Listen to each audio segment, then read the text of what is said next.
Siddhartha Reddy SAAP chairman మాట్లాడుతూ చాలా పెద్ద మాటలు మాట్లాడుతూ ఉన్నాడు. మేము క్రీడలను ఏదో ప్రోత్సహించేసాం, ఇన్ని కోట్ల బడ్జెట్ పెట్టాం, ఈ విధంగా చేస్తాం ఆ విధంగా చేస్తామని మాటల కోటలు దాటుతూ ఉన్నాయి.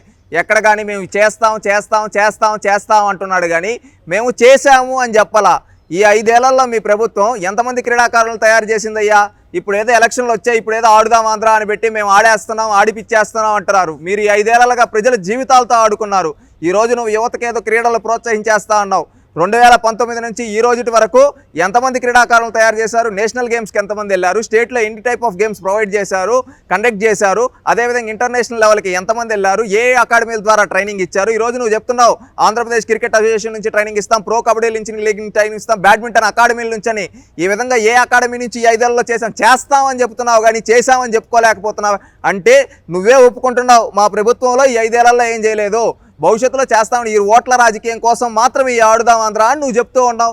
ఇంకా కొన్ని పెద్ద మాటలు చెప్తూ ఉన్నావు. రాష్ట్రంలో దేశంలో ఏ ప్రభుత్వం చేయనట్టని చెప్పి ఒకప్పుడు చంద్రబాబు నాయుడు గారు క్రీడలను ప్రోత్సహించి ఆ విధంగా దానికి సంబంధించి పుల్లెల గోపీచంద్ అకాడమీ కావచ్చు, అదేవిధంగా గంటి మోహన్ చంద్ర బాలయోగి గారి స్టేడియం కావచ్చు, అదేవిధంగా ఆఫ్రో ఆసియన్ గేమ్స్ 2002లోనే హైదరాబాద్లో నిర్వహించడం కావచ్చు, అదేవిధంగా నేషనల్ గేమ్స్ని హోస్ట్ చేయడం కావచ్చు, ఇలాంటివి ఎన్నో చేశారు చంద్రబాబు నాయుడు గారు.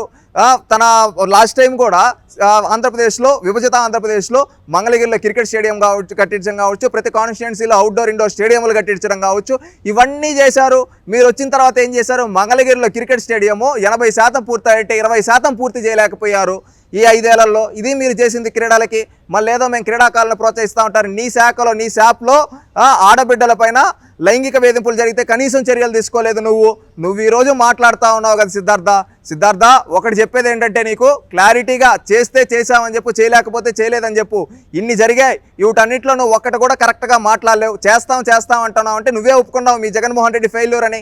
వాళ్ళు యువతకేదో మంచి భవిష్యత్తు కోసం మీ నాయకుడు ఏదో చేస్తున్నాడు అన్నాడు. మీ నాయకుడు ముఖ్యమంత్రి అయిన తర్వాత నష్టపోయిన దాంట్లో ముఖ్యంగా యువత నష్టపోయారు. ఆ రోజు డిఎస్సి అని చెప్పి, జాబ్ క్యాలెండర్ అని చెప్పి, 2,30,000 ప్రభుత్వ ఉద్యోగాలని చెప్పి, అదేవిధంగా ఆ రోజు యువత అందరికీ లోకల్గా ఉండే కంపెనీలన్నింటిలో 75% రిజర్వేషన్ ఇస్తామని చెప్పి ఈ విధంగా అనేక విధాలుగా అనేక హామీలు ఇచ్చి యువతను మోసం చేశారు. ఆ రోజు ఇండోర్ స్టేడియంలు, క్రికెట్ స్టేడియంలు, వాలీబాల్ స్టేడియం ఇవన్నీ కట్టిస్తామని చెప్పి ఈరోజు ఏది కట్టిలేక లాస్ట్లో మీ కమిషన్ల కోసం ఆడుదాం ఆంధ్ర అని చెప్పి 120 కోట్లు దాంట్లో కూడా స్కామ్ చేసిన చరిత్ర మీది. ఇకనైనా మారండి సిద్ధార్థ, తప్పు చేశారు, ప్రజలకు క్షమాపణ చెప్పండి.